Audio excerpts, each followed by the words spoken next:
Welcome to CSK Darbar. இன்னைக்கு நம்ம பார்க்க போகிற மூவி ரிவ்யூ தலைவன் தலைவி. பாண்டியராஜ் இயக்கத்தில் சந்தோஷ் நாராயணன் மியூசிக்கில் விஜய் சேதுபதி, நித்யா மேனன், சரவணன், யோகி பாபு, தீபாக்கா, மைனா, அப்புறம் ரோஷினி, காளி வெங்கட்னு ஏகப்பட்ட நடிகர்கள் பட்டாளம் நடித்து இன்னைக்கு தாங்க வெளியாகி இருக்கு. எங்கள் ஊரில் ஹவுஸ்ஃபுல்லு ஃபுல் படமும் ஃபேமிலி ட்ராமாங்கிறதுனால எல்லாமே ஃபேமிலியாக பார்த்தாங்க. ஹவுஸ்ஃபுல்லு அவ்வளோ ரசித்து சிரித்து பார்த்தாங்க படத்தை. முதல்ல அந்த நோட்டோடு நான் ஆரம்பிக்கிறேன். படத்தோட மெயின் பாசிட்டிவ் என்னன்னாக்க, பாண்டியராஜன் ஆல்ரெடி நிறையா ஃபேமிலி ட்ராமாஸ் எடுத்திருக்காரு. அதாவது கடைக்குட்டி சிங்கம், அதுக்கப்புறம் நம்ம வீட்டு பிள்ளை, இந்த மாதிரி அந்த ஜான்ராலேயே இந்த படமும் ஜாயின் ஆகுது. ஒரு பக்கா ஃபேமிலி ட்ராமா. முதல் பாசிட்டிவே பாண்டியராஜ் இந்த படத்தில் மோஸ்ட் ஆஃப் த கேரக்டர்ஸ்க்கு தமிழ் பேர் தாங்க வச்சுருக்காங்க. அதாவது ஹீரோயின் பேர் இதில் பேரரசி, அதுக்கப்புறம் ஆகாச வீரன் நம்ம விஜய் சேதுபதி பேர், மகிழ், சித்திரை, அதுக்கப்புறம் போர்ச்செல்வன், அப்புறம் அழகின்னு ஒரு பேர், அரசாங்கம்னு ஒரு பேர், பொட்டுன்னு ஒரு பேருன்னு சொல்லிட்டு ஃபுல்லாகவே தமிழ் பேர் யூஸ் பண்ணியிருக்காரு. எனக்கு அது பர்சனலாக ரொம்ப பிடிச்சிருந்தது. நிறைய தமிழ் பேரை பார்க்க முடிஞ்சிருது. அது முதல் பாசிட்டிவ். ரெண்டாவது இது ஃபேமிலி ட்ராமாங்கிறதுனால ஒவ்வொருத்தரும் தீபாக்காலாம் நடிப்பில் பின்னியிருக்காங்க. அதே மாதிரி காளி வெங்கட் அவர் காளி வெங்கட்லாம் கேட்கவே வேணாம், அவரோட பாத்திரத்தை ஏற்று பண்ணியிருக்காங்க. அதே மாதிரி சரவணன் அவரோட பாத்திரத்தை ஏற்று பண்ணியிருக்காங்க. நித்யா மேனன் கேட்கவே வேண்டாம், நடிப்பில் அரக்கி மாதிரி நடிப்பாங்க. சேம் இதுலேயும் பிச்சு உதறி இருக்காங்க. விஜய் சேதுபதியும் அதே மாதிரி தான். இது ஒன் லைன் ஸ்டோரி. என்னன்னாக்கா, ஒரு 2 பேத்துக்கும் கல்யாணம் ஆகுது, அவங்களுக்கு நடக்கிற சண்டை, அவங்க சேர்ந்தாங்களா லாஸ்டில் அப்படிங்கிறது தான். அவங்களுக்கு ரிப்பீட்டடாக சண்டை வந்துக்கிட்டே இருக்குது. திருப்பியும் டைவர்ஸ் வரைக்கும் போகுது. அது ஒரு கருப்பண்ண சுவாமி கோயிலில் தான் அந்த சண்டையோட பஞ்சாயத்து நடக்குது. அதோட ஃப்ளாஷ்பேக்கு எதனால சண்டை ஆரம்பிச்சுது அப்படிங்கிறதுக்கு.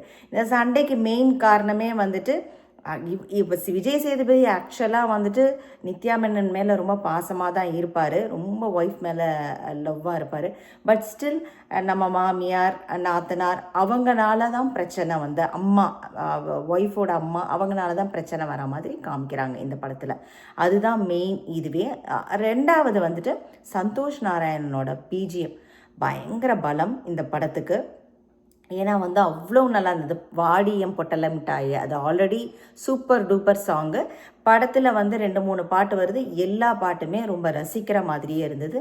சந்தோஷ் நாராயணன் நாளுக்கு நாள் மெருகேறிட்டே போகுது அவரோட மியூசிக்கு. அது பயங்கர ப்ளஸ்ஸு.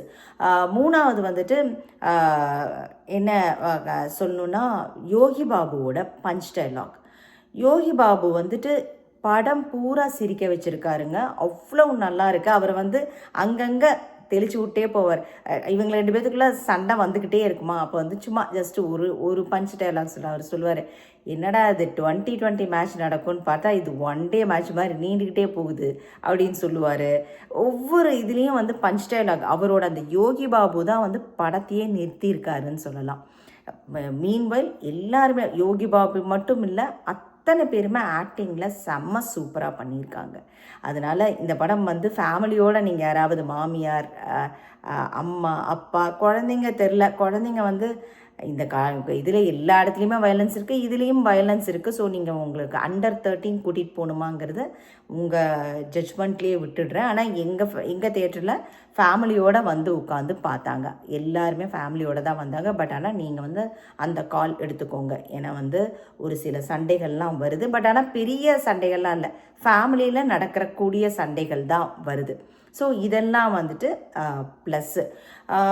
நெகட்டிவ் அப்படின்னு சொல்லணும் அப்படின்னாக்க, படம் பூரா பயங்கர லவுடுங்க. அதாவது ரொம்ப சண்டைங்கிற பேரில் பயங்கர சத்தம் ஜாஸ்தியாக இருந்த மாதிரி எனக்கு ஃபீலிங் ஆச்சு. மோரோவர் அந்த சண்டைக்கான காரணம் ரொம்ப உப்புச்சப்பு இல்லாத இருந்த மாதிரி எனக்கு ஒரு ஃபீலிங். என்ன சொல்கிறது, ரெப்பிட்டேட்டிவ் சீன்ஸு, ரிப்பிட்டேட்டிவாக சண்டை போடுறாங்க, சேர்றாங்க. டாம் அண்ட் ஜெரி மாதிரி ஃபைட் இருந்துக்கிட்டே இருக்குது. சண்டை போடுறாங்க ஒரே இதுக்கு தான், அப்புறம் அவங்க அம்மா வீட்டுக்கு போகிறாங்க, திரும்பி சேர்றாங்க. அந்த மாதிரி ரொம்ப ரிப்பிட்டேட்டிவ் சீன்ஸ் இருந்ததுனால அது கொஞ்சம் செகண்ட் ஹாஃபில் கொஞ்சம் லேக் அடிச்சுது. பட் ஆனால் எனக்கு கிளைமேக்ஸ் சீன் வந்து ரொம்ப பிடிச்சிருந்தது. ஏன்னா நம்ம எல்லாருமே வந்து அவசரப்பட்டு டைவர்ஸ் அப்படிங்கிற ஒரு பெரிய முடிவு எடுத்துரும். கட்டாயம் டைவர்ஸ்க்கு நான் இதுன்ட்டுலாம் சொல்லலை. பட் ஆனால் அது எடுக்கிறது வந்து நமக்கு ஹஸ்பண்ட் அண்ட் ஒய்ஃபுக்குன்னு சில சமயம் வந்து ரொம்ப பிரியமாக தான் இருப்பாங்க. ஆனால் நமக்கு வந்து இந்த எக்ஸ்டர்னல் ஃபேக்டர்ஸ் எல்லாம் இருக்குது பார்த்தீங்களா, அதனால தான் நமக்கு நிறையா சமயம் டைவர்ஸ் ஆகும்.